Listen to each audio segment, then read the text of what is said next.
struggle with converting new members, even once you've done all the hard work to get their eyeballs on your site? Are you always having to do manual tasks for members like update their information or their payment card? Well, if any of this rings true, I have some great news for you. In this video, we're going to talk about a members portal, but we're not just going to define it in some boring way like you've read online. We're going to talk about what should happen when members portal is designed correctly with the right outcomes and it gets out of the way. Let's dig in. So you might be wondering, what is a members portal? Or why should I even care? Think of it like this. The members portal is the heart of your business operations. If you were a small city or an airport, the members portal would be like the tourist office or the information desk at the airport. This is where your customers and your members can go to find the resources they need when they need them. It's critical to a better member experience, and it's way more efficient for you. A well-designed member portal gets out of the way. When your members come to you, it's because they want to accomplish a task. They want to join for the first time. They want to renew their membership, update their information, update a payment method. They don't want to have to navigate the complications or the unique parts of your site. They don't want to have to remember their individual password or do something very complicated that gets in the way of their task. They're really just there to check a box and get something done. A good members portal gets out of the way. Okay, now that we talked about what a members portal is, let's talk about why it's so indispensable and how it can be so powerful for a business like yours. I'll outline the 3 primary purposes of a members portal and how it can really take your business to the next level. The first primary purpose is the conversion funnel to payment. Now, when a member's right there and they're ready to buy, you need to make sure the members portal is not getting in the way. It needs to remove itself and convert that payment. It's so critical. This can be done by making sure you're providing the correct payment methods, by not making it a multi-step process or being too cumbersome. The first and most important thing a members portal can do is collect that payment. The second primary purpose is converting prospects to members. Collecting the payment, that's the bottom of the funnel. That's most important. The next important is a little bit further up the funnel. When folks first visit your members portal, how do they find out the critical information? That's when they're in this evaluation phase, they're learning about your organization. You need to make sure that member portal provides them the right resources, answers the right questions, and converts them into that buying decision to convert them to a member. The third primary function of the members portal is reducing the churn. It's making it easy for your members to renew. So if you're following along with primary functions, the first part was really the bottom of the funnel, collecting that payment. The second part was about the top of the funnel. It's getting those prospective members and converting them into that payment. The third primary function is really the inverse part. Once they're in your funnel and converted, you have to make sure they don't fall out. You have to make sure they're not churning their membership. You do this by making it really easy for them to renew or update their payment method. This is really critical because you spent so much time driving the interest, getting them bought into your membership program, and then the logistics of collecting the first payment, getting them set up in the member portal. Once all that's done, it's so critical and often overlooked to make sure they stay engaged with your membership program. The most important and the easiest win here is to make it really easy to renew. If they update their card and their payment starts failing, you need to send those renewal emails.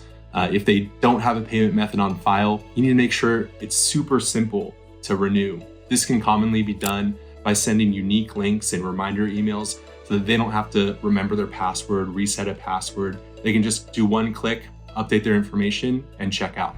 Those are the 3 primary functions of your members portal. And you'll notice it's all about driving the traffic, collecting the payment, and making sure they stay in that funnel. So beyond those primary functions of the members portal, let's talk best practices. These are some things that touch on the funnel, but then also extend beyond just those primary functions to make sure your members portal is up to snuff and really providing the best practices for how to operate a members portal so that it gets out of the way and helps you accomplish those tasks. Best practice number 1, when possible, don't require login.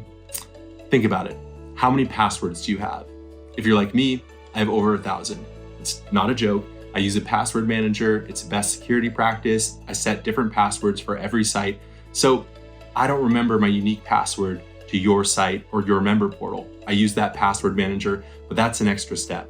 As a best practice, you should use unique links and login links whenever possible, especially if it's something like surrounding a payment. Don't require a user to log in first, remember a password, set a password before you collect that payment. In every case where it's possible, leverage a member portal software, or if you're building your own, don't require logins when possible. Best practice number 2, very related, but goes even further. Don't require extra steps.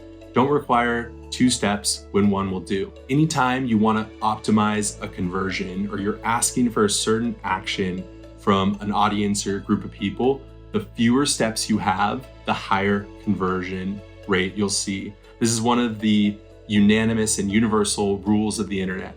The fewer steps you have, the higher conversion rate you'll see. So whether it's updating information, asking for a payment or renewal, the fewer steps you introduce, the higher conversion rate. So choose a member portal that, again, gets out of the way for what you're asking for your members and makes tasks easy to accomplish and get done. Best practice number 3, make your members portal self-service. Now, this is truly one of the parts. It's a win-win for both sides. Members don't want to have to wait for you to respond or wait till you're available to accomplish tasks. For things like updating their members' information, some folks might only be able to do that during their business hours when they have access to their computer and an internet connection at work. Other people probably can only do that outside of your business hours when they're on their own personal time, using their own personal device at home. The best way to serve these folks is to allow them to do it whenever they can. Create a members portal that, again, allows them to accomplish their task and gets out of the way, providing software that allows for self-service. So the most common self-service tasks are logging in to update their information so that you have the most up-to-date information on file. It's to update their payment method in the case that memberships have recurring payments, or it's to do things like download their digital membership card, which I actually go over in the next video. So make sure to stick around for the next video and make sure you've subscribed. And last, let's talk about the most classical understanding of a members portal. When I say members portal, you probably don't think of it as a conversion funnel or as a self-service kiosk like we've talked about before. You probably think of the members portal as the content or resource hub that you provide your members. And truly, this is a very important part of the members portal. So when you think of it as a content and resource hub, there's a couple things that it's primarily used for. It can be used for downloading members-only content, for example. Organizations will commonly create content that's just available for members. This can be in the form of long-form posts, download to info guides like PDFs or videos. There's a lot of ways that you can include members-only content within your members portal. It also means listing upcoming events. You might have upcoming events for your members. Some of these might be members only or available to the general public. But including a calendar of upcoming events and important dates is a really important part of the members portal. And lastly, the members portal might have resources about other members. A common thing and benefit of membership organizations is member-to-member networking. Giving access to other members is a common part of a members portal through the member directory.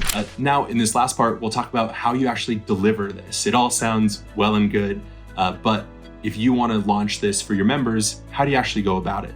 Now, the 3 different delivery methods for a members portal is first, a standalone portal. This is, and I'm a little biased, the way that Joinit does it. We focus just on the member experience and membership software. We do everything that we talked about. We optimize your conversion funnel, we provide those self-service tools, and we provide a resource hub for your members. But we don't go beyond that. It's up to our customers to bring their favorite website builder or their favorite CMS and then connect it to the standalone portal. This is connected through widgets or hyperlinks, or we have a lot of different ways, but that way we can focus on that member experience and providing an optimized member portal that's standalone and then brought to connect to your favorite service. The second approach is integration or integrated CMS. This is when you find a CMS or a website builder that provides its own membership solution that's native. There's a couple CMS or website builders out there that have just a really light membership solution. So if you don't need a lot of functionality in there and you just want your members to have the ability to set up an account and log in, there's some solutions out there that provide a integrated membership portal into your CMS. The third and final approach is an all-in-one solution. There's providers out there, and again, my bias will show, that do everything. So they build your email marketing service into your website builder service, into your member portal service, into your event ticketing software, and they're one brand that provides it all. My personal biased opinion is that you don't get the best software by spreading yourself too thin. You do get nice integration because it's all under one roof, but there tends to be a lot of limitation when you try to do everything. So that's my personal bias on the 3 different approaches, but it's good to know what's out there so you can decide what's best for your personal situation. That's pretty much it. I told you everything I know about member portals. I hope you'll subscribe to this channel and follow along. Thanks for joining.